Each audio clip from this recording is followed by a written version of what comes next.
Bonjour à tous.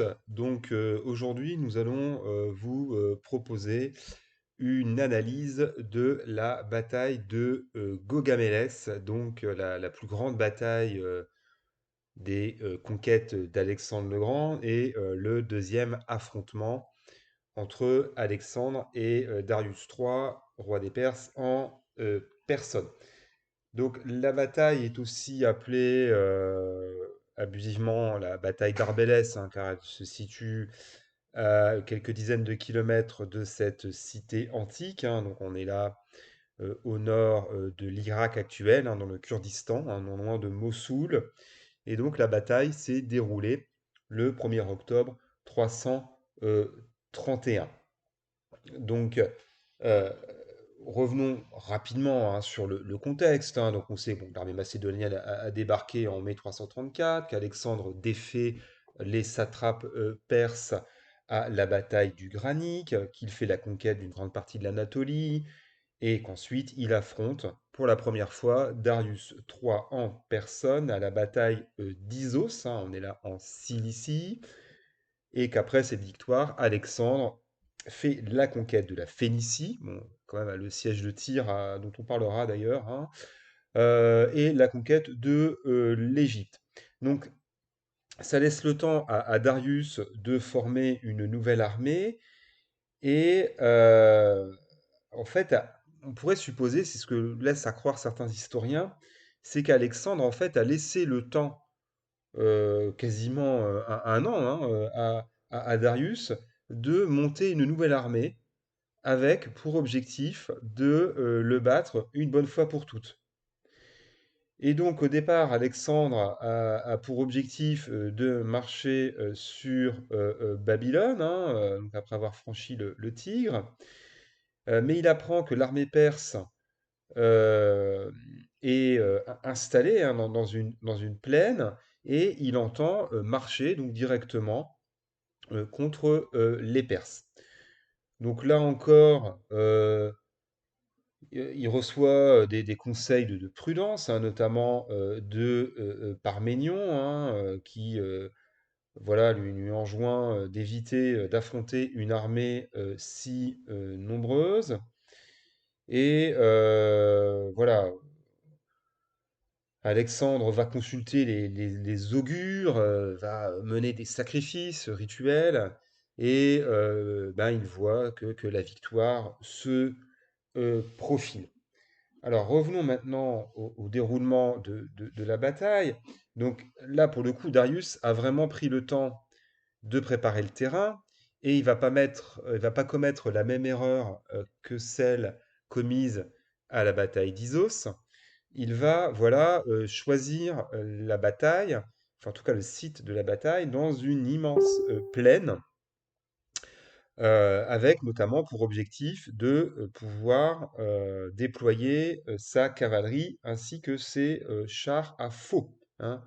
Donc les chars qui portent des lames, hein, sur les roues, hein. On se souvient qu'à la bataille d'Issos, hein, le terrain était plutôt défavorable, montagneux, et Darius n'avait pas su profiter de sa supériorité en termes de cavalerie. Alors Darius a même le temps voilà, de préparer le terrain. Il fait nettoyer les cailloux, il fait même raser des collines, hein, voilà. On l'a compris, avec pour objectif d'utiliser à plein sa supériorité numérique. Alors, on pourrait quand même parler des effectifs, en tout cas des montants, parce que les chiffres donnés notamment par Diodore de Sicile, le livre 17, sont assez fantaisistes. Les auteurs antiques, et notamment Diodore, ont toujours tendance à surévaluer le nombre de Perses notamment. Alors autant les chiffres sont précis et corrects pour l'armée macédonienne, mais les chiffres qu'ils donnent, hein, on est là après de 250 000 hommes, ça paraît un petit peu abusif.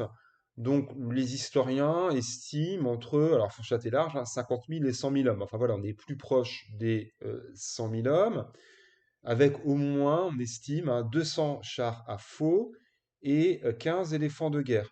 Alors, je fais une petite parenthèse parce que parfois les chars à faux, et même très souvent, de manière très abusive, c'est appelé des chars scythes. Et en fait, c'est issu d'une traduction littérale de l'anglais, parce que en anglais, char à faux se dit Scythan chariot, mais Scythan n'a rien à voir avec les Scythes. Hein. Scythan, c'est un mot d'origine germanique qui signifie des faux. Et donc très très souvent, je veux dire même quasiment systématiquement, on voit, même dans des publications de relative qualité, hein, on voit écrire char scythe. Alors déjà, les scythes sont connus pour leur cavalerie. Voilà, c'est pas des conducteurs de chars. Donc attention à cette erreur, qui est très récurrente, hein, faut le dire. Donc, euh, je reviens donc aux effectifs, hein. Donc Alexandre, lui, dispose de 40 000 soldats en tout, hein, dont 31 000 phalangites, 7 000 cavaliers. Donc voilà, il est au moins en situation de 1 contre 3, hein, on pourrait dire. Hein, ce qu'on voit bien évidemment dans l'illustration. Donc là, pour le coup, Alexandre ne peut pas contourner l'immense formation des Perses, hein, et ne peut pas utiliser sa tactique habituelle, hein, dite du marteau et de l'enclume.